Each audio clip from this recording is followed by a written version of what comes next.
আসসালামু আলাইকুম। Hello viewers, welcome back to my channel. সবাই কেমন আছেন? আশা করি সবাই আল্লাহর রহমতে ভালো আছেন। আমিও আল্লাহর রহমতে ভালো আছি। আজকে আমি আপনাদেরকে তৈরি করে দেখাবো চিকেন কারি রেসিপি। তো চলুন দেখে নেই রেসিপিটি তৈরি করার জন্য আমাদের কি কি উপকরণ লাগছে। রেসিপিটি তৈরি করার জন্য আমরা এখানে মুরগির মাংস নিয়েছি প্রায় 700 গ্রামের মতো। পেঁয়াজ কুচি নিয়েছি 1 কাপ। এখানে নিয়েছি আমরা জিরা গুঁড়া হাফ টিস্পুন, হলুদ গুঁড়া হাফ টিস্পুন, লবণ পরিমাণ মতো, আদা রসুন বাটা 1 টেবিল চামচ এবং কাঁচামরিচ নিয়েছি 5 থেকে 6টা। আর এখানে নিয়েছি আমরা শুকনা মরিচ, ধনিয়া, দারচিনি, এলাচ, গোলমরিচ এবং লবঙ্গ। এগুলো আমরা সামান্য তেলে ব্লেন্ডারে গুঁড়া করে নেব। প্রথমে আমরা চুলায় একটি কড়াই বসিয়ে দিয়েছি। এখন আমরা এখন ওই মশলাগুলো টেলে নেব। প্রথমে আমরা দারচিনি, এলাচ এবং লবঙ্গ দিয়ে দিলাম। এখন দিয়ে দিচ্ছি শুকনো মরিচ। এখন আমরা এগুলো ভালোভাবে টেলে নেব। এগুলো টেলে নেওয়ার পর আমরা এখন এতে গোলমরিচ এবং ধনিয়াগুলো দিয়ে ভালোভাবে টেলে নেব।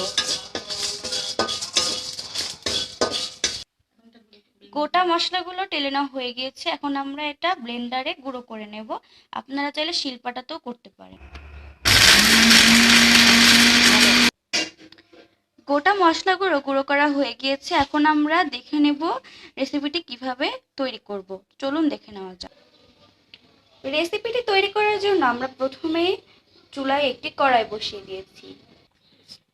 কড়াই গরম হয়ে গিয়েছে। এখন আমরা এটা দিয়ে দিচ্ছি পরিমাণ মতো তেল, দিয়ে দিচ্ছি পেঁয়াজ কুচি। এখন আমরা পেঁয়াজ কুচিটি ভালোভাবে ভেজে নেব। পেঁয়াজ ভাজা হয়ে গিয়েছে। এখন আমরা এতে আদা রসুন বাটা দিয়ে দিচ্ছি।